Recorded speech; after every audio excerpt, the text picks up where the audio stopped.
Hi everyone. DBT JRF का result announce हो चुका है। अगर हम यहाँ पर कट ऑफ के बारे में बात करते हैं तो आप सबको पता है कि कट ऑफ काफ़ी ज़्यादा हाई गई है और इसीलिए आप लोग कंसर्न हो कि सीएसआई नेट जेआरएफ में भी इतना हाई कट ऑफ जाने के चांसेस है क्या। मैं आपको इस वीडियो में हर एक चीज़ विद प्रूफ दिखाने वाली हूँ आज। क्या कट ऑफ जा सकती है, क्यों जा सकती है, हर एक फैक्टर के बारे में बात करेंगे, एकदम डिटेल में बात करेंगे तो थोड़ा टाइम लगेगा, तो ध्यान से पूरी वीडियो को एंड तक देखेंगे।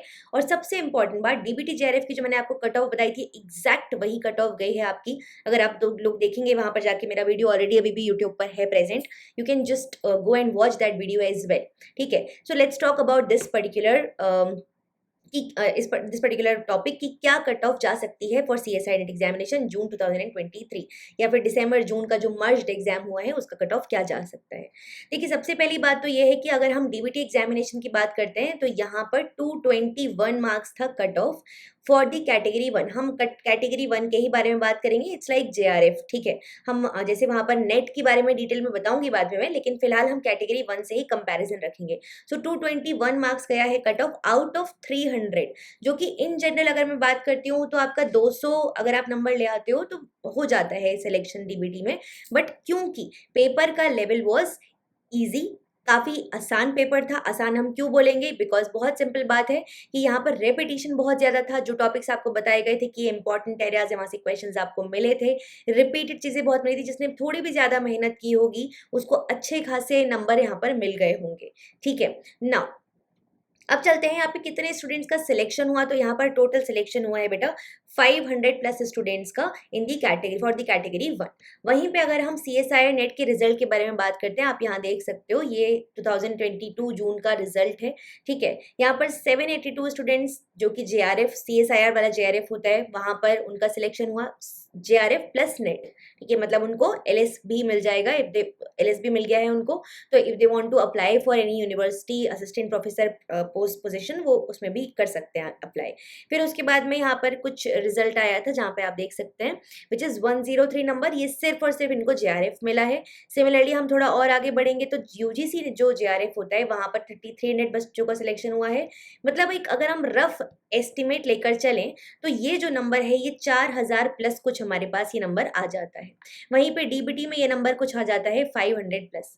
लेकिन स्टूडेंट्स का जो नंबर है जो कि अपीयर करते हैं इस एग्जामिनेशन में वो कंपैरेटिवली काफी कम होता है in DBT as compared to CSIR. एक फिगर रफ एस्टिमेट देख लेते हैं। इस बार 2023 की अगर मैं बात करती हूँ तो 11904 बच्चों ने यहाँ पर एग्जामिनेशन दिया था। लगभग 5% बच्चे क्वालिफाई यहाँ पर किए।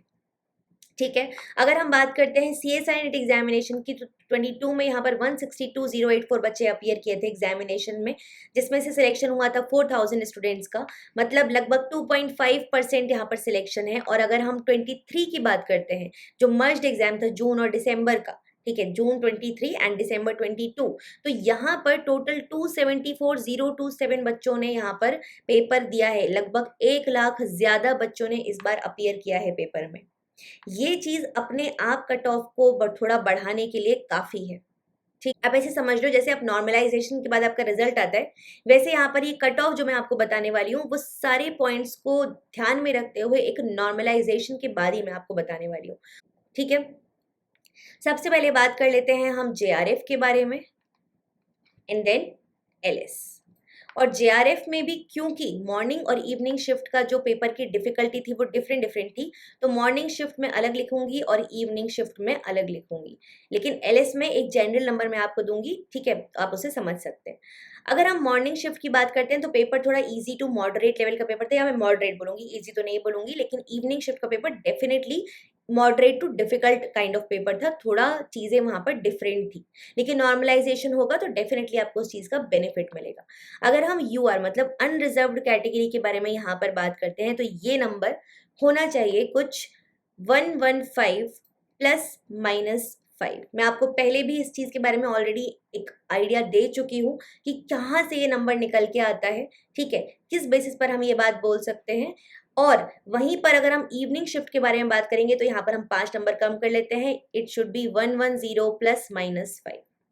It should be 110 plus minus 5, या फिर 110 प्लस माइनस यहाँ पे अगर हम 2 करेंगे या 3 करेंगे तो ज्यादा बेटर रहेगा।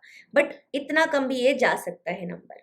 ठीक है, उसके बीच में कहीं ये नंबर लाई करेगा, मतलब 105 से लेके 115 के बीच में कहीं आपका ये नंबर होना चाहिए। हालांकि ये नंबर थोड़ा लोअर साइड पे ही रहने की संभावना है, ये मैं आपको क्लियरली बोल देती हूँ।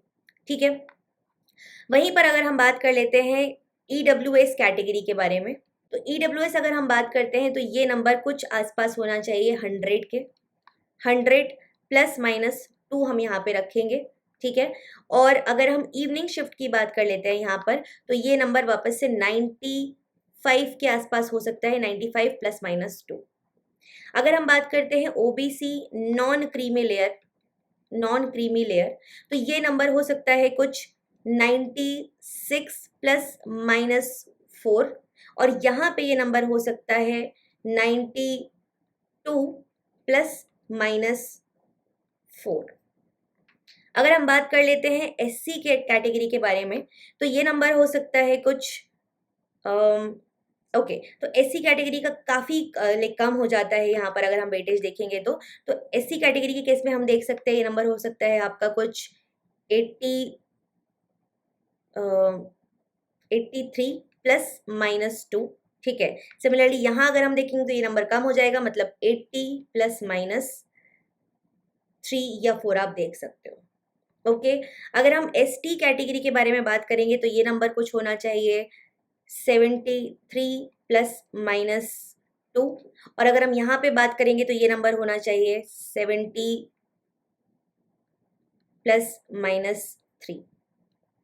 अगर हम सिमिलरली PWD कैटेगरी के बारे में बात करते हैं या फिर डिफरेंटली एबल्ड कैटेगरी के बारे में बात करते हैं, तो इस केस में हमें कुछ नंबर दिखाई देगा 60 प्लस माइनस 4, और यहाँ पे नंबर होना चाहिए 55 प्लस माइनस 4।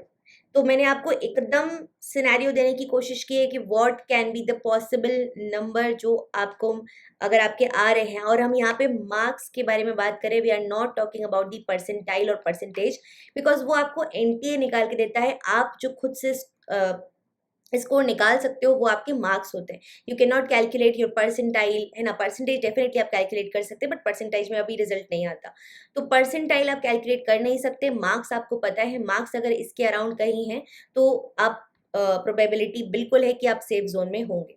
अब वहीं पर अगर हम LS के बारे में बात कर लेते हैं तो ये नंबर कंपैरेटिवली हो जाएगा यहाँ पर 105 प्लस माइनस 5।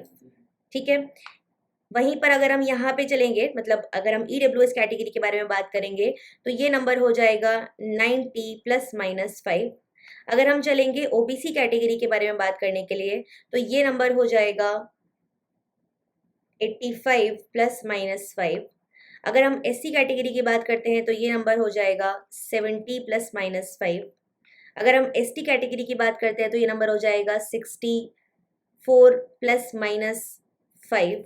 अगर हम बात करते हैं PWD कैटेगरी के बारे में तो ये नंबर हो जाएगा 53 प्लस माइनस 5। तो अगर आपके मार्क्स इसके एरिया में कहीं पे भी लाई कर रहे हैं, बिल्कुल चांसेस है कि आपका एग्जाम क्लियर हो जाएगा। बाकी देखो, सबसे बड़ा रीज़न कि CSIR के कट ऑफ में आपको बहुत ड्रास्टिक शिफ्ट नहीं देखने मिलेगा, भले ही स्टूडेंट्स का नंबर ज़्यादा हो जाए। उसका रीज़न सबसे बड़ा ये है कि CSIR अपने लेवल को मेंटेन करके रखा है। CSIR अपने लेवल को एक नॉच बढ़ा ही रहा है, घटा नहीं रहा। ऐसा फ्लक्चुएशन हमें देखने में नहीं मिल रहा CSIR में बहुत रैंडम, कि किसी साल बहुत इजी पेपर बना दिया, किसी साल बहुत डिफिकल्ट पेपर बना दिया। अगर आप इस बार 100 तैयारी कर रहे हो तो इस आने वाले एग्जाम में CSIR आपको शायद 150 पेपर देगा। मतलब आप बात को मेरी समझ रहे होंगे कि तैयारी के हिसाब से CSIR एक कदम आगे चल रहा है। और क्योंकि CSIR एक कदम आगे चल रहा है तो बहुत सिंपल बात है, मैं आप सबसे सिर्फ एक चीज़ बोलूँगी कि वो लोग जो वाकई में दिसंबर का एग्ज़ाम निकालना चाहते हैं, वो लोग इस सिचुएशन को ध्यान में रखते हुए अब अपनी पढ़ाई को इस तरीके से करेंगे कि एक नॉच हम भी आगे रह सकें। और जो बच्चे आगे रहने के लिए एक्स्ट्रा एफर्ट्स डालेंगे, ट्रस्ट मी, उनका सिलेक्शन में कोई दिक्कत नहीं आएगी। और जो बच्चे सिर्फ ये सोच के हल्के में लेंगे चीज़ों को कि नहीं ठीक है, हो जाएगा या हो जाता है, तो डेफिनेटली वहाँ पे प्रॉब्लमेटिक सिनेरियो बिल्कुल बन सकता है। तो मेक श्योर करिए। देखिए, मैं आपको ऑलरेडी बता चुकी हूँ टारगेट ग्रुप के बारे में। मैं आपको ऑलरेडी वहाँ पे 600 प्लस स्टूडेंट्स ज्वाइन हो चुके हैं, which is a huge number. ठीक है। तो जो लोग भी हमारे साथ जुड़ना चाहते हैं इन दैट पर्टिकुलर ग्रुप अभी भी, बिकॉज कुछ दिनों में हम उसके एडमिशंस एंड कर देंगे, स्टॉप कर देंगे और उसके बाद हम प्लान वहाँ पर स्टार्ट करेंगे, ठीक है। तो तब तक आप लोगों के पास ये टाइम है। If you want to join, मैं लिंक आपको डिस्क्रिप्शन बॉक्स में दे दूंगी। मैं फिर से इसलिए बता रही हूँ आपको ये बात, आई डो नॉट वांट कि कोई एक ऐसा बच्चा जो शिद्दत से करना चाहता है तैयारी की मुझे निकालना ही है एग्जाम और वो रह जाए, ठीक है। Just that is why I am just giving this piece of information again to you. तो लिंक मैं आपको डिस्क्रिप्शन बॉक्स में और पिन्ड कमेंट में दे दूंगी। आप जॉइन रिक्वेस्ट भेज सकते हो मुझे। बेस्ड अपॉन आपका नाम वहाँ पे क्लियरली मेंशन होना चाहिए। अगर नाम कुछ भी आपका इनिशियल्स में भी है, KASS, इन सब नामों के साथ आपको एंट्री वहाँ पर नहीं मिलने वाली है, because authenticity is a must for that group, ठीक है। तो ये आप काम कर सकते हैं। बाकी मिलते रहेंगे इस चैनल पर। मेक श्योर आपने इस चैनल को सब्सक्राइब कर लिया है for all the important updates and information and content. बहुत जल्दी हम इस पे सारी कंटेंट रिलेटेड एक एक टॉपिक वाइज एकदम बेसिक से एकदम जिस्ट से हर एक चीज पढ़ाने वाली हूँ मैं आपको। हर एक इम्पॉर्टेंट कंटेंट आपको यहाँ पर अब मिलने वाला है, ठीक है। तो मेक श्योर आपने इस चैनल को सब्सक्राइब कर लिया है, जुड़े हैं इस चैनल के साथ। वीडियो अगर पसंद आती है तो मेक श्योर आपने उसको लाइक कर दिया है। Till see you very soon in the next video guys. तब तक के लिए अपना ख्याल रखिए। Bye bye.